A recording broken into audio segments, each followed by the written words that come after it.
Coffee is happiness. Espresso, espresso, espresso. Italiano loves espresso. Ogni giorno è una bella allegria per la tua mente. This is the only phrase that Dante knows how to say in Italian. Every day is a battle for your mind. But when you're outside, you exist outside the passage of time. Where I find that when you're inside, your soul just slowly dies. For instance, yesterday was spending most of the day inside. It was rainy. You know, I'll still go out during the rain, but man, beautiful sunlight. Let's go. Great morning here in Rittenhouse Square. Yeah, alas, I use this like period of time when it rains to do the drudgeries, whether it's culling, editing, sequencing, and doing things with my photographs that I otherwise have no real desire to do, frankly. So yeah, I took the time yesterday inside to start sequencing, laying out prints on the wall, and yeah, I just started to put together some things. It's a very slow process to sequence. It takes a lot of time, I'm sure. Finally getting around to doing it. I love admiring these beautiful structures all around me. In the park you can find actually some really nice sculptures. Here we have a ram, I believe, with the horns. This one's pretty cool. There's also a lion and a snake.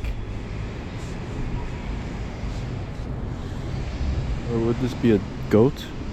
And then there's a dog over there. There's some cool cool stuff, you know. I find inspiration in all the art that's like out in public, like these lampposts to me are just incredible.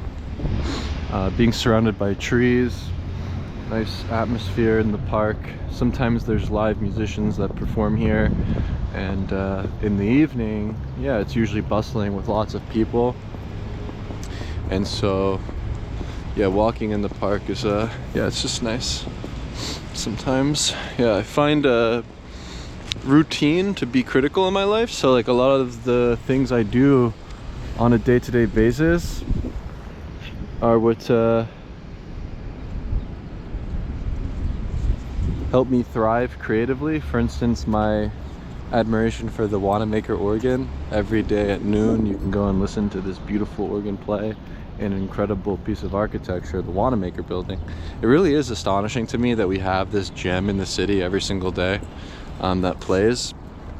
And I think you know, just listening to the sounds of the streets, right, listening to the birds, you know, this is music to my ears. And then that period of time in the middle of the day to listen to the organ, it's very uplifting and fills me with vitality and energy and power to yeah, just continue the rest of the day, you know, where I love walking through the park, walking through the Wanamaker building, you know, going to certain locations on a daily basis in this sort of routine fashion, where the city is laid out in a grid, right? So you're walking the same lane every single day.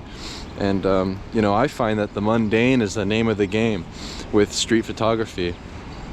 And so the real question I ask myself is, can you walk the same lane every single day and still find something to uplift in a photograph, right? So the mundane nature of life is where I find all of the inspiration, actually.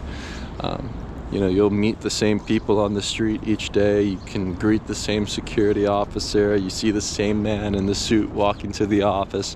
You see these sort of things happen on repeat in the city that may seem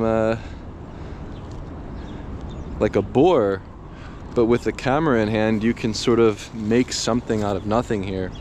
And ultimately the art that we make is an abstraction of reality and our articulation of the unknown and the chaos that we sort of live amongst in a city. And yeah, I think about this notion of memory and perhaps making photographs as a way to remember, you know, maybe that isn't ultimately the goal, but to create art through the medium of photography is much more critical. And so notions of nostalgia, you know, memory, the past, You know, I think actually it's not that critical. Or, like, to me, making new pictures is the goal, right? To dwell on the old photos, for instance, like yesterday, being inside sequencing old work, I'm actually kind of frustrated. I just want to make something unique and new and different that I haven't done yet. So there's something there where, yeah, maybe actually at the end of the day, you know, to photograph endlessly in a stream of becoming is much more fruitful, thinking of the photographs as art and this sort of stream of becoming.